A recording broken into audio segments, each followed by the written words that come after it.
আসসালামু আলাইকুম। আমরা এবার দেখব যে ইনফিনিট লুপটা কি। ইনফিনিট লুপটা হলো যে যেই লুপের আসলে শেষ নেই, মানে চলতেই থাকে। আমরা নর্মালি যখন কোনো লুপ তৈরি করি, লুপের একটা কন্ডিশন থাকে এবং তার সাপেক্ষে তার একটা টার্মিনেশন ঘটে।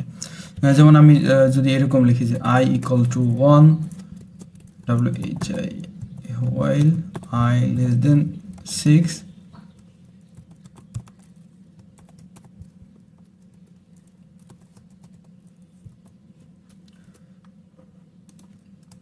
এই লুপটা কতবার ঘুরবে আমার? এই লুপটা 1 থেকে 5 পর্যন্ত ঘুরবে। যদি আমি রান করি, যে এই লুপটা আমার 1 থেকে 5 পর্যন্ত ঘুরবে। কিন্তু যদি ঘটনাক্রমে বিষয়টা যদি এরকম হয়ে যায় যে আই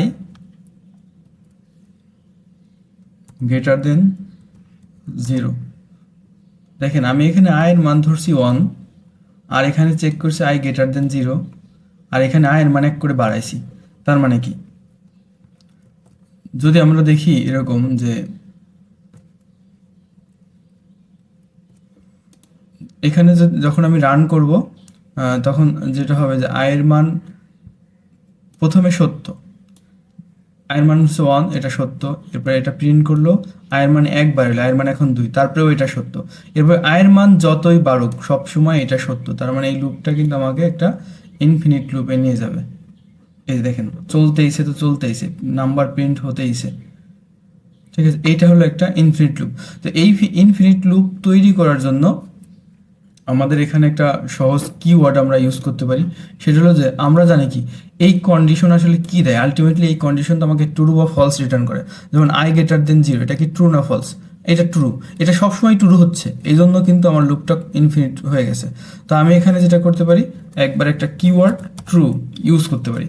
তাহলে আমার এটা, আমি এখানে আই আই বাড়ানোর প্রয়োজন নাই, বা যা খুশি করতে পারি নাও পারি। দেখেন সব সময় এই যে আয়ের মান কত ধরছি আমরা, এখানে আয়ের মান 1 ধরছি না? তো এখানে দেখেন সব সময় যে 1 প্রিন্ট হতে আছে। আমি এখানে স্ক্রল বার টেনে যতই নিচে যাই, সব সময় আমার এখানে আয়ের মান যে 1, এটা প্রিন্ট হতে আছে। আমি যদি এটাকে আয়ের মান যদি এখানে আমি বাড়াইতাম, যে আই প্লাস ইকুয়াল 1, তাহলেও কিন্তু আমার ওই যে কন্টিনিউয়াসলি এটা আমার প্রিন্ট হতেই থাকতো, প্রিন্ট হতেই থাকতো। তো এই লুপ থেকে আমাদের বের হওয়ার উপায় কি? এই লুপ থেকে বের হওয়ার জন্য আমরা সাধারণত ব্রেক স্টেটমেন্ট ব্যবহার করি। আমরা ব্রেক স্টেটমেন্টটা কিভাবে কাজ করে সেটা পরবর্তী ভিডিওতে দেখব। তবু এখানে আরেকটু আমরা দেখে যাই যে আমরা এখানে একটা কন্ডিশন দিতে পারি, ইফ আই গ্রেটার দেন 100, তাহলে ব্রেক। এই ব্রেক স্টেটমেন্টের কাজ হলো যখন এই শর্তটা সত্য হবে, মানে ব্রেক স্টেটমেন্টটা যখন পাবে, সেখান থেকেই সে আমাকে লুপ থেকে বের করে দেবে। তাহলে আমি যদি এখন রান করি, দেখবেন আমার এখানে এই 101 পর্যন্ত প্রিন্ট হয়েছে। কেন 101 পর্যন্ত প্রিন্ট হয়েছে? এই যে প্রথমে প্রথমে প্রিন্ট স্টেটমেন্টটা আগে আছে, তারপরে যে শর্ত চেক করা আছে, এই জন্য। আমি যদি প্রিন্ট স্টেটমেন্টটা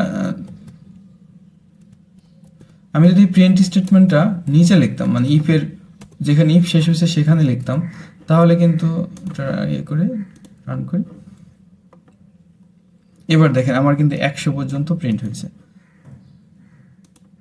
লুপ এবং ব্রেক স্টেটমেন্টে আমার আলাদা একটা ভিডিও আছে, সেটা আমরা দেখবো। আপাতত এই পর্যন্তই থাক। ধন্যবাদ সবাইকে।